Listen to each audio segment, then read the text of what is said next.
One of my favorite memories of my time in Israel revolves around the time we spent around the Sea of Galilee, and even a boat ride on the Sea of Galilee. The Sea of Galilee is actually a focal point in much of the Gospels and much of Jesus' life and ministry. And today, the passage of Scripture, the story I'd love for you to read after this video, comes out of Matthew chapter 14.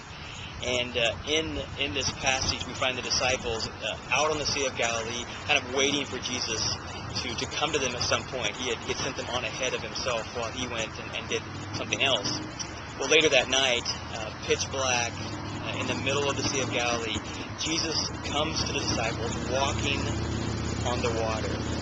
And I think for you and for me, this story, if you've heard it like I have so many times, has lost its flair, lost kind of that amazement factor. But I'm sure you can relate to the disciples in the fact that they were shocked, even frightened, at the sight of Jesus walking to them on the water. I think what is actually more amazing, though, is the fact that Peter stepped out of the boat to go to Jesus. He walked on the water. And yet, at one point in the next scene, we see Peter sinking. And when we look at that passage and we ask, what made the difference from Peter being on the water to Peter being in the water, from Peter walking on the water to Peter sinking? And if we ask that question, we can see that it wasn't the context, it wasn't the environment, it wasn't what was happening to him, because the wind and the waves were already there. They were already present when he stepped out of the boat. But it was the simple fact that Peter took his eyes off Jesus. The reason he sank, the reason he got distracted by the wind and the waves, was because he took his eyes off of Jesus.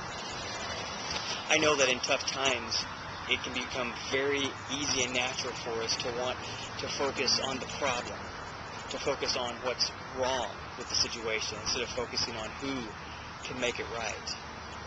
But I want to encourage you that whatever you go through, even now, to keep your eyes on Jesus. This whole 21-day journey is all about keeping our eyes on Jesus. That we can get distracted by the wind and the waves of our life, and yet it's our eyes on Jesus, our focus on Jesus, that makes all the difference. You know, in this last message, we have this principle that it's not our desire or our hope that determines our destination, but it's actually our direction. It's the direction we're headed in. And I don't think there's a better direction for us than the direction of Jesus.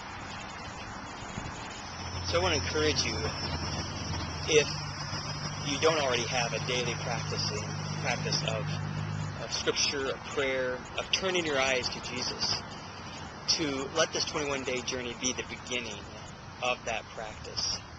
Because it's the very act of keeping our eyes on Jesus, keeping focused on Jesus, that makes sure we're in the right direction, headed in the right